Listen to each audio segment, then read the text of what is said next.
part of the deal was that the French people would raise the money, and that this crew of experts would build and craft the statue and then send it to America. But it needed a place to reside. And so over a brief period of time, there's a debate about whether it should go to Washington, D.C., whether it should go to Boston or Philadelphia.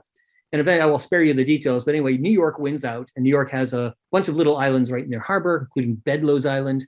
And that's chosen ultimately as the perfect site for the statue. America's biggest city. It's the great gateway in and out of America. So it makes a lot of sense. But the problem was they didn't have the Americans needed to raise the money for the base. That was part of the deal. And so they're falling way short in raising funds. Enter Joseph Pulitzer, the enterprising, attention-grabbing editor of the New York World. And he announces that he's going to push the fundraising drive to completion.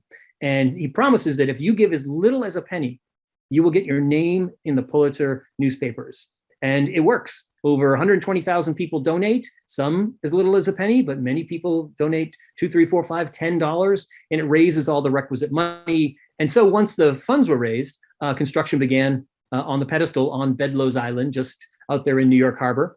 The financing was secured in August of 1885.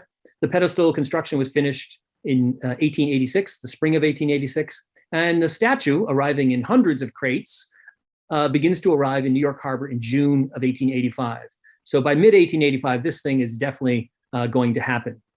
It gets a lot of attention. The assembly, this is now looking at it on the American side as these various, very curious, large pieces begin to be assembled and hoisted into place around Eiffel's skeletal structure. So it's exactly what the people behind the statue wanted, which was a ton of attention and anticipation.